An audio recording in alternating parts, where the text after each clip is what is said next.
Monsieur le Président, bonjour. Bonjour, madame. Merci de recevoir l'ORTB dans votre bureau, symbole du siège de vos inspirations, de vos réflexions et surtout de vos décisions. Pour moi, c'est un privilège dont je ne saurais abuser en ces temps difficiles. Mais d'abord, je voudrais me rassurer que vous êtes en pleine forme et que nous aurons un bel entretien. Je vais bien, madame, et merci. Alors, Monsieur le Président, depuis des semaines, le Bénin, à l'instar des autres pays du monde, est confronté à un choc sanitaire sans pareil pour notre génération. Et pourtant, vous êtes resté muet. Qu'est-ce qui justifie ce silence? Madame Kedja, vous avez dit choc sanitaire et vous avez bien raison. La situation sanitaire et le risque sanitaire auquel nous soumet le coronavirus sont préoccupants, sinon très graves. Mon gouvernement et moi-même avons pris la mesure de l'enjeu. Si mes compatriotes n'ont pas encore eu l'occasion de m'entendre en personne, c'est bien parce que je suis à la tâche, jour et nuit.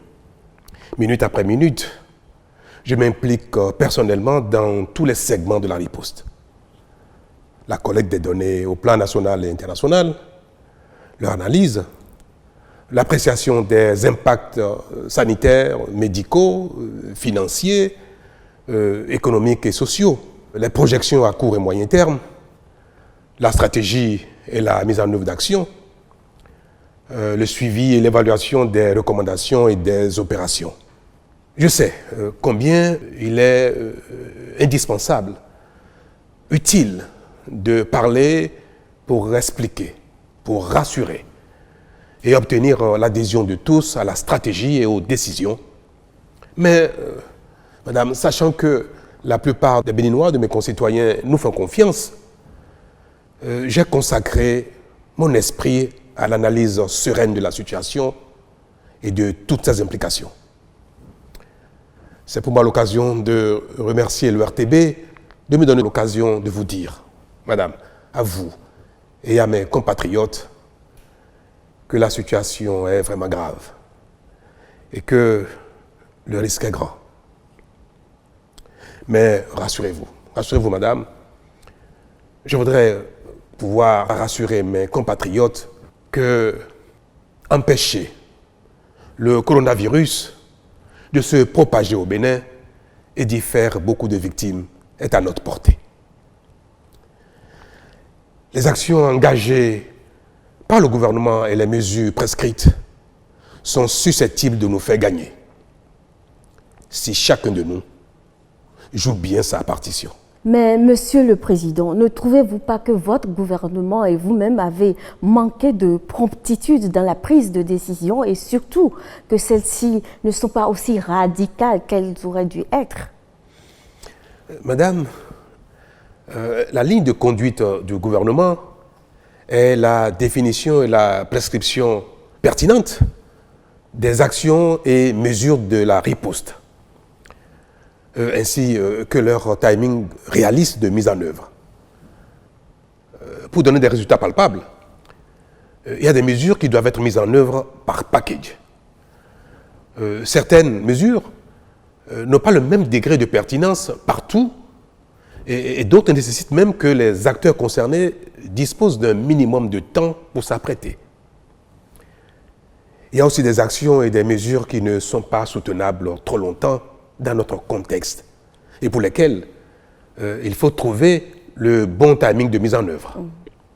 Vous savez, pour accompagner les réductions de mobilité, les confinements, les pays riches débloquent des sommes faramineuses et certains font même recours à des solutions monétaires à peine déguisées, voire la planche à billets, pour prévenir le chaos socio-économique inévitable autrement. Le Bénin, notre pays, à l'instar de la plupart des pays d'Afrique, ne dispose pas de ces moyens. Et si nous ne tenons pas compte de tout cela, nous pourrions, dans notre action, déclencher un chaos qui remettrait même en cause le minimum impératif de la lutte.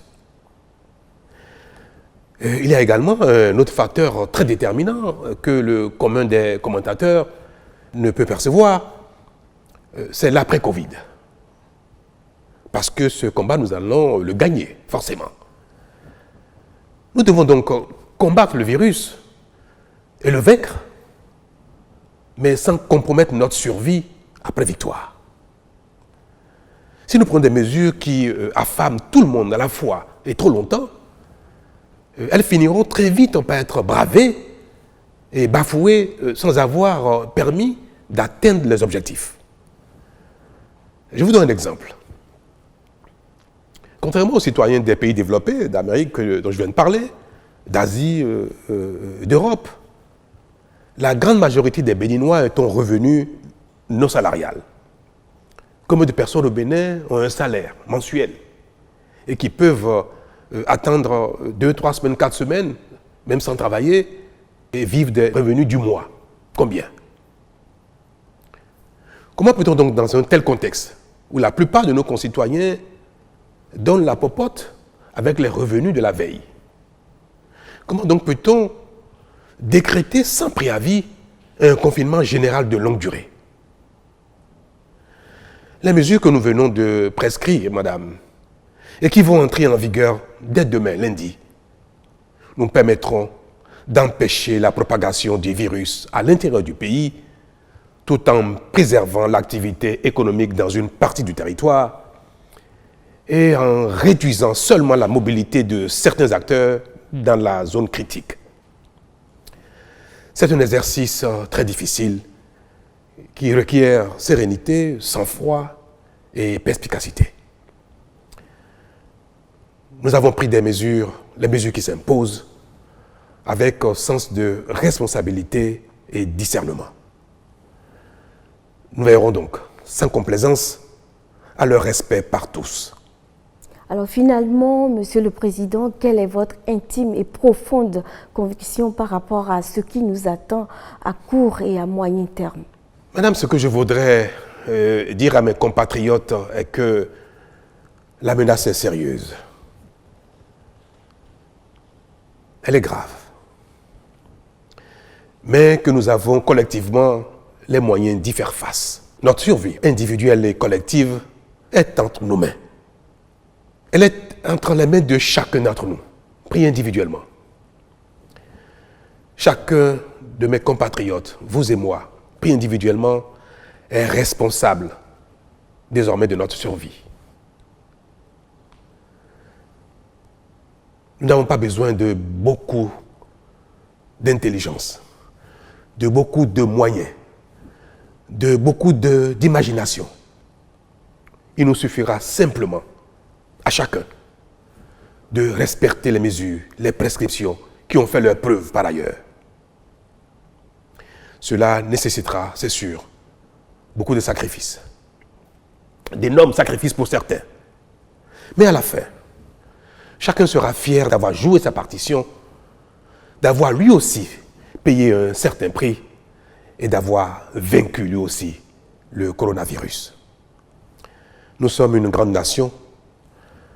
Nous allons une fois encore en donner la preuve en éliminant le coronavirus de notre pays sans grand dégât. J'y crois. J'invite mes concitoyens à y croire parce que, comme je l'ai dit tout à l'heure, je veux le répéter, les moyens d'y parvenir sont à notre portée. Ils dépendent de chacun de nous. Nous sommes capables chacun de les mettre en œuvre, de les respecter avec juste un peu de volonté, de la discipline et l'envie, la volonté de consentir chacun un peu de sacrifice pour nous, pris ensemble et pour nous individuellement. Madame, mais ma conviction pour demain est que chacun de mes Béninois est capable de respecter les mesures, de faire l'effort qu'il faut. Ma conviction pour après-demain est que nous allons gagner et que nous allons continuer notre marche vers le développement. Monsieur le Président, ce fut un plaisir de nous entretenir avec vous. Je vous remercie. Merci, madame. Et je vous invite à donner l'exemple autour de vous. Et si chacun de nous peut faire pareil, faire ce qu'il faut, ce qui est prescrit, et en donner l'exemple, nous allons collectivement y arriver. Merci, madame. Monsieur le Président. Oui.